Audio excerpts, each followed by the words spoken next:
നമ്മുടെ കേരളത്തിൽ അവഹേളിക്കപ്പെട്ട് അവമാനിക്കപ്പെട്ട് അവഗണിക്കപ്പെട്ട് കഴിയുന്ന ഒരു വലിയ ജനസമൂഹം ഉണ്ടായിരുന്നു. അവരുടെ ശബ്ദം ശക്തമായി കേൾക്കാൻ തുടങ്ങിയത് ജനം ടി വി വഴിയാണെന്ന് ഞാൻ അടിവരയിട്ട് പറയാൻ ആഗ്രഹിക്കുന്നു. അതുവരെ അവരുടെ ശബ്ദം ആരും ശ്രദ്ധിച്ചിരുന്നില്ല. അത്രമാത്രം പുച്ഛമായിരുന്നു അവരോട്. അവരുടെ അഭിപ്രായങ്ങൾ എത്ര വിലപ്പെട്ടതാണെങ്കിലും പറയാൻ ഒരു വേദി ഉണ്ടായിരുന്നില്ല. മറ്റ് ദൃശ്യമാധ്യമങ്ങൾ അവരെ ശ്രദ്ധിച്ചിരുന്നില്ല. അതൊരു തരം താഴ്ന്ന അഭിപ്രായമാണ്.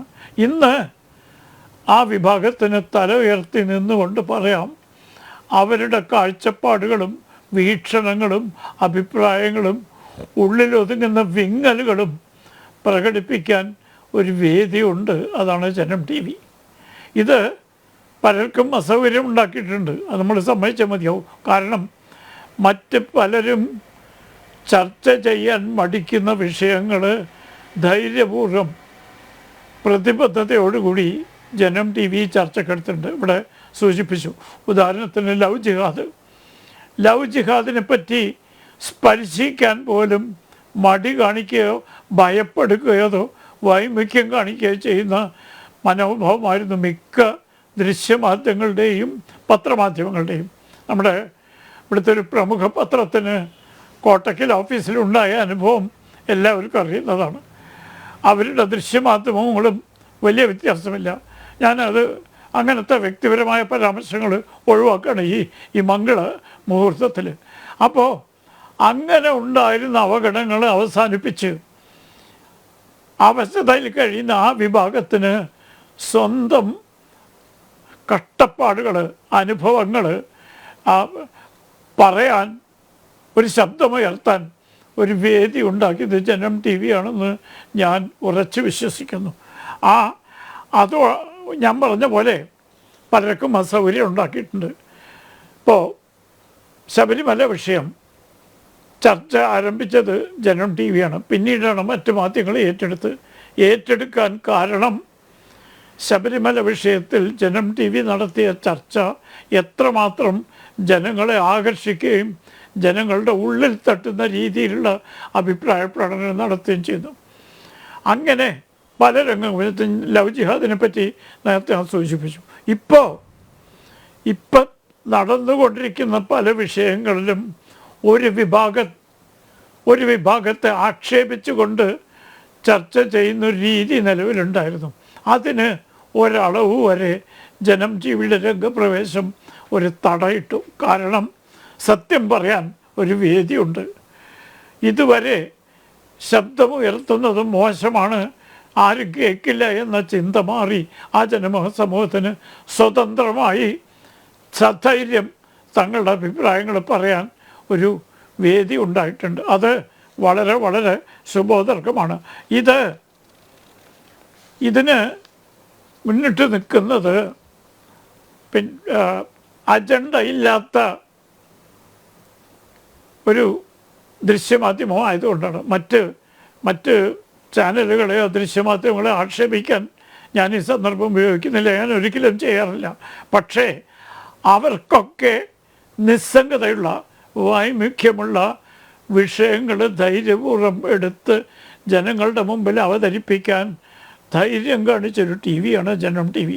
അവിടെ റേറ്റിങ്ങിൻ്റെ പ്രശ്നമല്ല, പ്രതിബദ്ധതയും ലക്ഷ്യബോധത്തിൻ്റെയും പ്രശ്നമാണ്.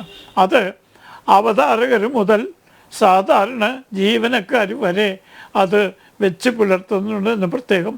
പക്ഷേ ഒന്ന് രണ്ട് കാര്യങ്ങളിൽ ശ്രദ്ധിക്കുന്നത് നന്നായിരിക്കും എന്നെനിക്ക് തോന്നുന്നു. ഒന്ന്, വിഷയങ്ങൾ തിരഞ്ഞെടുക്കുമ്പോൾ പലപ്പോഴും വൈകിപ്പോകുന്നു. മറ്റ് ചാനലുകൾ ചർച്ച ചെയ്ത് ചതുർവണം ആകുന്ന ഘട്ടത്തിലാണ് ജനം ടി വി ഏറ്റെടുക്കുന്നത്.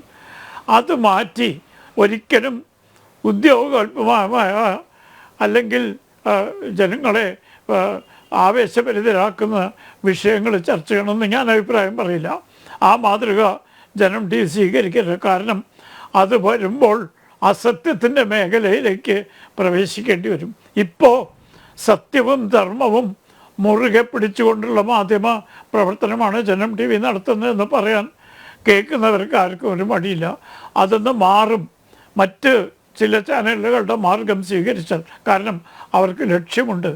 ജനം ടി വിക്ക് അജണ്ട ഇല്ല, പ്രത്യേകിച്ച് ലക്ഷ്യമില്ല. ലക്ഷ്യം ഒറ്റൊന്നേ ഉള്ളൂ, ദേശീയബോധം വളർത്തണം, സത്യവും ധർമ്മവും മുറുകെ പിടിച്ചുകൊണ്ടുള്ള വാർത്തകൾ ജനങ്ങളെ അറിയിക്കണം, അവരെ ശരിയായ ദിശയിലേക്ക് അവരുടെ വികാരങ്ങളും വിചാരങ്ങളും നയിക്കണം. ഈ സതുദ്ദേശത്തോടു കൂടിയാണ് ജനം ടി വി ഇതുവരെയുള്ള പ്രവർത്തനങ്ങൾ ചെയ്തിട്ടുള്ളതെന്നാണ് എൻ്റെ വിശ്വാസം. ചുരുക്കത്തിൽ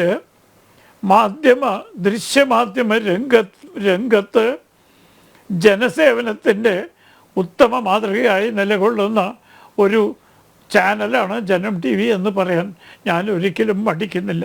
കാരണം നേരത്തെ ഇവിടെ അനിൽ നമ്പ്യാർ സൂചിപ്പിച്ചതുപോലെ എതിരഭിപ്രായങ്ങൾക്ക് ചെവി കൊടുക്കാനുള്ള സന്നദ്ധതയും ആ അഭിപ്രായങ്ങളെ വിലയിരുത്തിക്കൊണ്ട് വിമർശിക്കുകയോ അല്ലെങ്കിൽ യോജിക്കാതിരിക്കുകയോ ചെയ്യാനുള്ള സംവാദകർക്കുള്ള സൗകര്യവും ഒരുക്കി കൊടുക്കുന്നത് ജനം ടി വിയാണ്.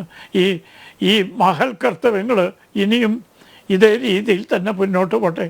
അതോടൊപ്പം ഏത് ചാനലിലും കുറ്റങ്ങളും കുറവുകളും ഉണ്ടാവും. 9 കൊല്ലം പ്രായമായൊരു ചാനലിന് 25 കൊല്ലക്കാരൻ്റെ സാങ്കേതിക പരിജ്ഞാനം പലപ്പോഴും ഉണ്ടായി എന്ന് വരില്ല. അതേപോലെ തന്നെ എനിക്കുള്ള പ്രധാന പരാതി ഞാൻ തുറന്ന് പറയാം. വിഷയങ്ങൾ തിരഞ്ഞെടുക്കുന്ന കാര്യത്തിൽ അല്പം കൂടി ഒരു ശ്രദ്ധ ചെലുത്തുന്ന നന്നായിരിക്കും എന്ന് വളരെ വിനയപൂർവ്വം ഞാനൊരു അഭിപ്രായം പറയാണ്. വേണമെങ്കിൽ ഉൾക്കൊള്ളാം, അല്ലെങ്കിൽ അത് ഒരു മാനേജീരിയൽ പോളിസി എന്ന നിലയ്ക്ക് മറ്റുള്ളവർക്ക് അഭിപ്രായം പറയാൻ സ്വാതന്ത്ര്യമില്ല. പക്ഷേ ജനം ടി വിയുടെ ഒരു അഭ്യുദയകാംക്ഷി എന്ന നിലയ്ക്കും നിരവധി ചർച്ചകളിൽ ആ ദൃശ്യമാധ്യമത്തിൽ കൂടെ പങ്കെടുത്ത് അഭിപ്രായം പറയാൻ സൗകര്യം ലഭിച്ചൊരു വ്യക്തി എന്ന നിലയ്ക്ക് എൻ്റെ ചെറിയ അഭിപ്രായം അതിൻ്റെ യഥാർത്ഥ വെളിച്ചത്തിൽ കൈക്കൊള്ളും എന്ന് ഞാൻ പ്രതീക്ഷിക്കട്ടെ. തീർച്ചയായും സാർ.